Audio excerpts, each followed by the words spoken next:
6장 22절에서 24절까지의 말씀 함께 보겠습니다. 구약성경 페이지수 우리 370페이지가 됩니다. 함께 합독하도록 하겠습니다. 기드온이 그가 여호와의 사자인 줄을 알고 이르되 슬프도소이다. 주 여호와여, 내가 여호와의 사자를 대면하여 보았나이다 하니 여호와께서 그에게 이르시되 너는 안심하라. 두려워하지 말라. 죽지 아니하리라 하시니라. 기드온이 여호와를 위하여 거기서 제단을 쌓고 그것을 여호와 살롬이라 하였더라. 그것이 오늘까지 아베셀 사람에게 속한 오브라에 있더라. 아멘. 사사기 6장 22절에서 24절의 말씀, 전체적으로 6장의 말씀을 통해서 우리 함께 은혜 나누도록 하겠습니다. 우리 옆에 계신 우리 성도님들 바라보면서 우리 함께 이렇게 인사했으면 좋겠습니다. 당신의 하나님의 이름은 무엇입니까?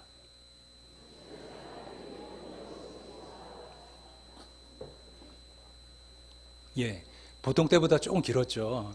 그래도 잘 하신 것 같습니다. 예, 다시 한 번만 해볼까요? 이제 보신 분 말고 앞뒤로도 좋고요. 안 하신 쪽으로 당신의 하나님의 이름은 무엇입니까? 아멘. 감사합니다. 예, 그러면 나중에 이제 보시고 물어보신 분들한테는 내 하나님의 이름은 무엇입니다. 이렇게 대답해 주시면 되겠습니다. 그거는 개인적으로 하시면 되겠습니다.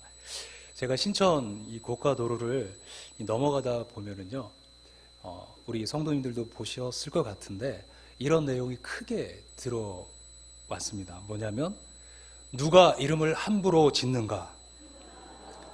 아주 크게 지어져 있습니다. 맨 처음에 그걸 보면서 저게 무엇인가 이런 생각을 했습니다. 오다 가다 계속 보게 되니까 계속 보면서 또 생각을 하게 됩니다. 뭐 하는 데인가 봤더니 어디죠? 예, 장명소입니다. 예. 아, 이름을 지으러 오란 얘기구나. 그러면서 그 장명소 이 간판이 참 도전적이다 라는 생각을 하게 됐습니다. 그렇습니다. 누가 이름을 함부로 지을까? 사실 이름을 함부로 짓는 사람은 없죠. 그런데 특별히 좋은 이름, 출세한 이름, 그 애군을 맞고 복이 들어올 그런 이름들로 이름을 지으란 말이죠. 자, 제가 이렇게 말씀드린다고 해서 찾아가시면 안 됩니다. 그러란 말씀이 아니라 세상 사람들도 이름이 중요한 것을 알고 그 이름을 잘 지어야 된다는 것을 그렇게 설파한다는 겁니다. 그렇게 장명소를 안 찾아가도 사실 나쁜 이름을 지어줄 그런 부모님은 없습니다. 누구든지 자녀의 이름을 좋은 이름, 좋은 뜻으로 축복의 이름을 담아서 축복의 뜻을 담아서 이렇게 지어서 불려지기를 원한다는 것이죠. 요즘에는 뜻뿐만이 아니라 이 부르기도 좋고요. 그리고 아주 세련되고 이 듣기도 좋은 그런 이름들로 잘 지어주는 것 같습니다. 예전에는 정말 소위 말하는 좀 그런 이름들이 많았죠. 저는 개인적으로 안타까운 것 중에 하나가 그 여자분들 이름 중에 예전에도 제 후배들 중에도 있었는데 이 후남이라는 이름이 있었습니다. 예, 종남이, 후남이, 더 나아가서는 종말이, 막 이런 드라마 이름, 예, 주인공들 이름이 또 이렇게도 나오죠. 그 뜻을 알고선 좀 안타깝더라고요. 그러니까 나중에는 아들이 나오기를 바란다는 뜻에서 그런 이름을 부모님이 지어주셨는데 그 이름을 이제 들으면서 크는 그 아이는 조금 많이 낙심이 되겠구나. 이런 생각을 했던 기억들도 있습니다. 그래서 이름을 보게 되면은 그 사람에 대한 성향 그리고 성품 이런 것들이 기억되는 것 같습니다. 이름이 특별하면 그 사람을 통해서 좋았던 기억들도 또 기억나는 것 같아요. 예전에 그런 이미 이제 고전적인 영화가 됐지만 그 늑대와 추물이라는 그런 영화가 있었죠. 그 늑대와 추물이 뭐냐면 영화 제목인데 또한 거기서 나오는 주인공의 이름입니다. 사람의 이름이죠. 그러니까 인디언식의 이름이었는데 인디언들이 백인 군인이 와서 자신들이랑 함께 살다가 멀리서 늑대랑 같이 사실은 뭐 이렇게 잡으려고 하고 뭐 장난치는 그런 모습이었는데 그들의 눈에는 늑대랑 춤을 추는 모습으로 비쳤던 거죠. 그래서 인디언식 이름을 지어줬습니다. 늑대와 춤을. 그 늑대와 춤을 그 사람의 부인의 이름을 지금도 기억합니다. 주먹쥐고 일어서. 인디언식의 이름들이 그렇다는 거죠. 그 사람의 특징을 나타내주고 그 사람의 성품과 성향들을 알게 해주더라는 것입니다. 이처럼 우리의 인생에서 이름은 참으로 중요한 역할들을 합니다. 그리고 정말 중요하죠. 그런데 우리의 인생뿐만 아니라 우리 사람들뿐만 아니라 성경 속에서도 이름은 정말 중요하게 생각되어졌습니다. 특별히 사람들의 이름뿐만이 아니라 하나님의 이름이 정말 중요하게 여겨졌다는 것이죠. 그래서 이스라엘 사람들은 하나님의 이름을 함부로 부를 수 없었습니다. 십계명에 하나님의 이름을 망령되게 부르지 말라라는 계명이 있죠.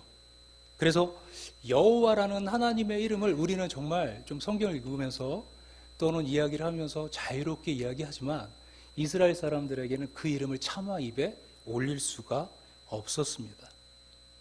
왜 그럴까요? 그 이름에 하나님의 전 존재가 담겼다라고 생각합니다. 그 이름에 하나님이 계시다라고 생각을 했다는 것이죠. 그래서 성경을 보면은 우리는 하나님 그리고 여호와 이런 이름들이 나오는데 이스라엘 사람들은 그 이름들이 나올 때마다 성경을 보면서 무엇이라고 불렀냐면은 아도나이다라고 불렀습니다. 하나님의 이름을 함부로 부를 수 없기에 그 이름이 나올 때 아도나이, 즉 주님이라는 말로 불렀다는 것이죠.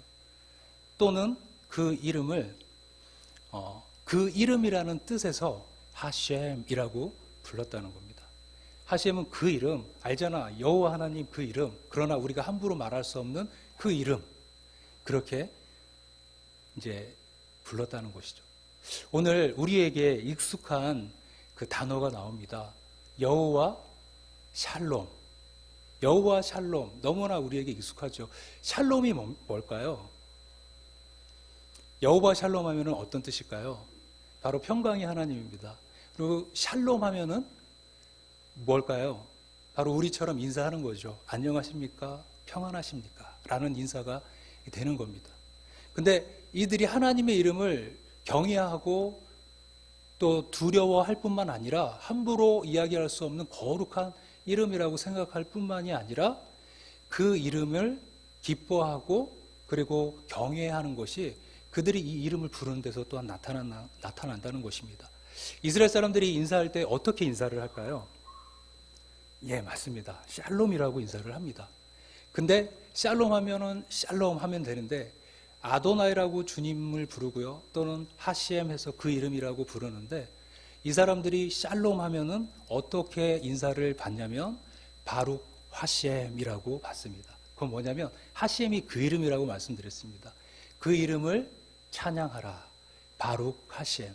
그들의 인사말입니다. 우리처럼 일상의 인사말이 바로 하나님을 찬양하라 라는 것이죠.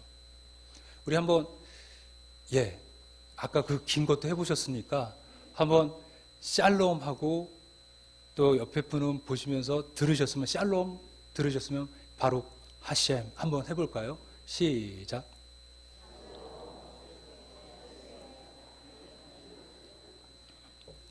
네, 감사합니다. 하나님의 이름을 경외하고 하나님의 이름을 그들의 삶 속에서 그들의 일상적인 인사 가운데서도 하나님을 찬양하는 이스라엘 사람들의 경외하고 두려워하면서도 그것을 친근 여기고 함께하는 그들의 마음을 우리는 엿볼 수 있다는 것입니다.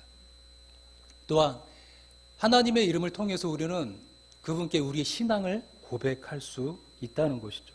우리가 잘 아는 하나님의 이름이 있습니다. 여호와 샬롬 말고 여호와 니시, 여호와 라파, 여호와 이레, 여호와 삼마.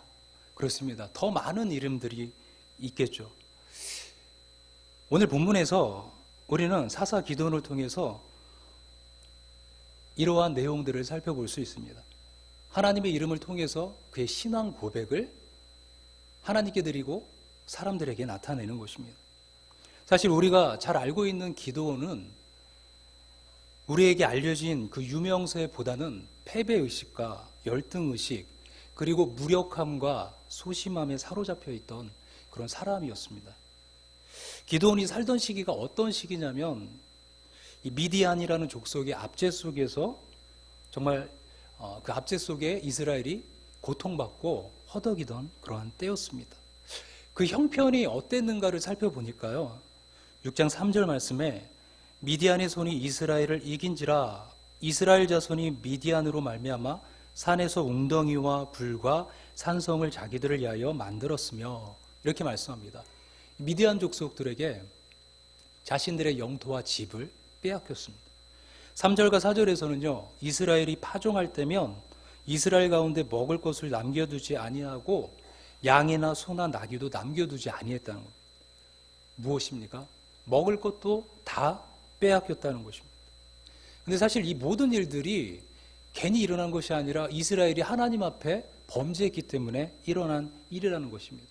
사사기의 전형적인 그 사이클의 모습대로 그 괴로움에 못 이겨서 하나님 앞에 부르짖었더니 하나님께서 이스라엘을 구원할 이스라엘의 사사를 보내주셨는데 그 사람이 바로 기드온인 것이죠.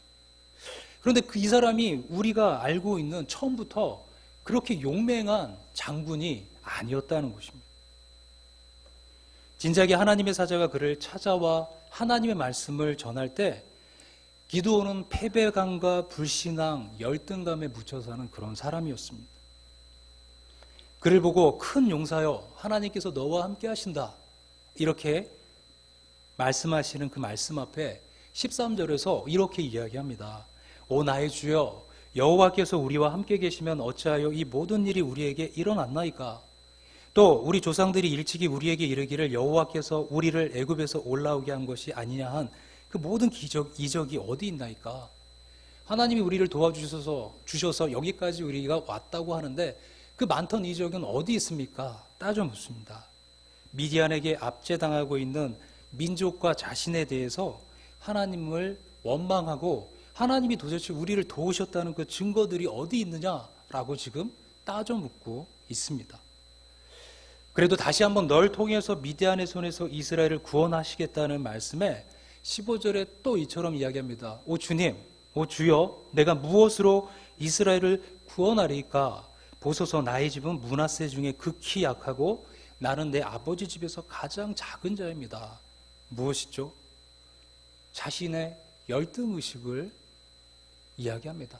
내가 무엇을 하겠습니까? 작은 자 중에 가장 작은 자, 정말 별 볼 일 없는 사람들이 볼 때 아무것도 아닌 내가 무엇을 해서 이 이스라엘 민족을 구원하겠다고 그렇게 말씀하십니까? 이렇게 이야기합니다. 하나님의 사자는 계속해서 말합니다. 너는 큰 용사다. 여호와께서 함께 하신다. 너의 힘으로 구원할 것이다. 네가 미디안 사람 치기를 한 사람 치듯 할 것이다. 그러나 기드온은 이제 증표를 구합니다. 바로 이것이 그의 믿음 없음을 보여주는 것이죠. 확실하지 않으면 저는 이 자리에서 한 발자국도 움직이지 않겠습니다 하는 것입니다. 그러니까 염소 새끼의 고기와 무교병과 국을 준비해서 하나님의 사자에게 대접했을 때 자신이 드린 음식이 불살라지는 것을 보고 그는 곧 또 다른 두려움에 직면합니다. 오늘 함께 읽은 본문에서 기드온이 바로 그가 여호와의 사자인 줄 알고 이제는 내가 여호와의 사자를 봤음으로 죽게 되었구나라고 탄식하는 장면인 것이죠. 거룩하신 하나님을 대면하였으니까 나는 이제 죽은 목숨이다. 이제는 무엇까지 옵니까? 죽음에 대한 두려움까지 오게 된 것입니다. 오늘 이것이 바로 우리가 오늘 본문의 말씀에서 6장 전체에서 볼 수 있는 기드온의 상황이라는 것입니다. 그러나 그가 정말 하나님을 깨달았을 때 하나님은 그에게 평강을 주십니다. 어떤 평강일까요? 지금까지 있었던 여러 가지 하나님을 향한 불신앙과 그리고 지금 자신에게 닥친 죽음의 두려움에서 오히려 여호와의 평강을 경험한다는 것입니다. 그래서 그는 하나님의 이름을 그렇게 부릅니다. 하나님께 예배하며 그렇게 부릅니다. 하나님은 여호와 샬롬입니다. 평강의 하나님입니다. 여호와는 평강입니다. 그분이 지금 나에게 평강을 주셨습니다. 하나님을 직접 대면했을 때 자신의 패배감, 불신앙, 열등감, 더 나아가서 죽음의 공포에까지 이른 기드온에게 하나님의 평강이 임한 것입니다. 그래서 기드온의 하나님은 평강의 하나님입니다. 이제 기드온은 바알과 아세라상을 찢고 영적 전쟁 가운데로 나아갑니다. 여전히 증거를 구하는 연약한 모습이지만 미디안과 아말렉과 동방 사람들이 모인 그 연합군과의 전쟁 가운데로 용감하게 나가는 용사의 모습을 보여줍니다. 이제는 그의 이름이 기드온에만 그치는 것이 아니라 바알과 싸우다 다퉜다라는 의미의 여룻바알로 불립니다. 이처럼 성경에는 유명한 하나님의 이름들이 많이 나옵니다. 그런데 그 나열된 이름들의 공통점이 있다는 것이죠. 그 이름은 그냥 우리에게 하나님은 이런 분이야 라고 소개하기 위한 것이 아니라 그 이름 전에는, 그 이름 앞에는 반드시 사건과 연결되어 있다는 것입니다. 오늘 여호와 샬롬 평강의 하나님은 기드온과의 사건과 연결되어 있습니다. 우리가 잘 아는 하나님의 이름을 몇 가지 아까 나눠봤습니다. 여호와 이레, 이것은 어디에서 온 하나님의 이름일까요? 바로 모리아산에서 이삭을 바치라고 한 하나님의 명령에 순종했을 때 순양을 준비하셨던 그 하나님의 이름을 아브라함은 여호와 이레로 만났습니다. 우리가 잘 아는 여호와 니시가 있습니다. 승리의 하나님, 여호와는 나의 깃발. 이것은 출애굽기 17장 15절에서 이스라엘을 끊임없이 괴롭히던 아말렉과의 전쟁. 우리 성도님들이 잘 아시는 모세가 두 손을 들어서 기도할 때 아론과 훌이 그 두 손을 받쳐서 기도할 때 싸웠던 그 아말렉과의 전쟁 속에서 승리했을 때 바로 그렇게 고백한 것이죠. 우리 하나님은 여호와 니시다. 그리고 여호와 라파의 하나님이 있습니다. 치료의 하나님이시죠. 이스라엘 백성이 출애굽해서 마라에 갔을 때의 쓴물을 단물로 바꾸시고 내가 어떤 하나님인지 너희들에게 알려주겠다. 나는 치료하는 하나님이다. 여호와 라파의 하나님이다. 라는 것을 가르쳐 주셨습니다. 또 한 가지를 말씀드리면 여호와 로이가 있습니다. 이거는 목자 되신 하나님을 의미합니다. 시편 23편 1절에서 나옵니다. 시편 23편이면은 누가 생각이 나실까요? 바로 다윗이 생각이 납니다. 왜 여호와는 나의 목자라고 말씀하셨을 때 그러한 고백이 있었는지 아시겠죠? 여호와 로이, 그는 목동이었습니다.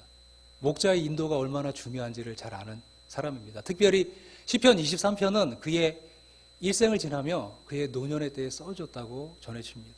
자신의 평생을 돌아봤을 때 여호와는 나의 목자, 여호와 로이였다는 것이죠. 마지막으로 여호와 삼마, 그곳에 계시는 하나님, 거기에 계시는 하나님, 현존하시는 하나님, 풀이는 여러 가지일 수 있지만 바로 함께 하시는 하나님을 의미합니다. 이것은 에스겔 48장 35절, 에스겔의 마지막 장 마지막 절에서 나오는 것인데 이스라엘이 하나님 앞에 범죄하여 멸망당하고 하나님의 임재가 그들을 떠났지만 36절 이후부터는 이제는 내가 너희들을 치료하고 너희와 함께 할 것이다. 아니 이미 함께 한다 하면서 가르쳐 주신 이름이 여호와 삼마였습니다.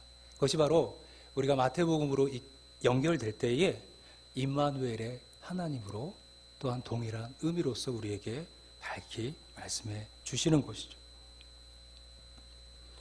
그렇습니다. 하나님을 믿는다는 것은 우리의 삶 속에서 하나님을 경험하는 것입니다. 우리의 삶 속에서 역사의 스파크는 어떻게 일어날 것인가? 우리의 삶 속에서의 닥쳐오는 문제와 사건은 없을 수 없습니다.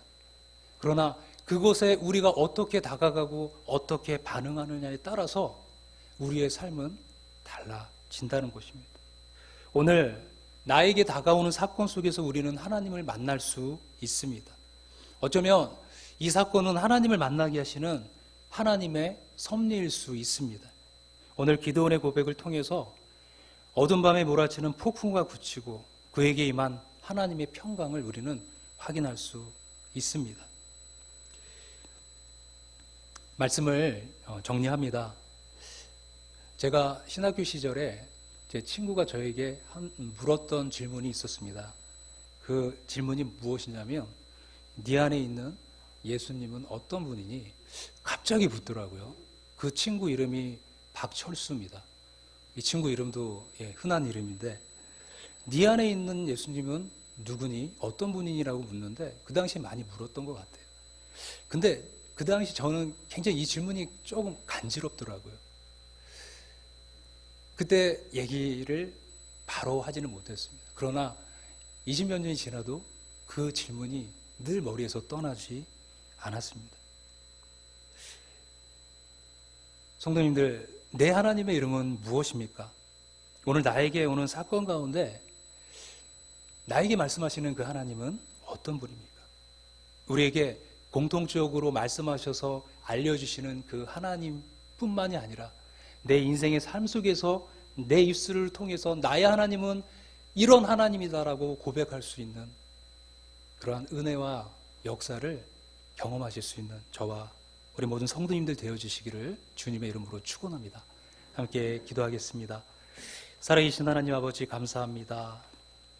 우리의 인생 속에서 우리와 동행하시고 늘 만나주시는 그 하나님의 은혜를 기억하며 오늘 나에게 다가오는, 우리에게 다가오는 사건 속에서 이것이 바로 나의 하나님의 역사와 또 우리와 함께하는 동행으로 우리에게 고백되어지는 일들임을 하나님 깨닫고 하나님 앞에 믿음으로 반응하고 믿음으로 나아가는 우리 모든 성도님들 되어지도록 도와주시옵소서. 우리 모두를 주님 앞에 의탁하오며 거룩하신 우리 주 예수님의 이름으로 기도합니다. 아멘.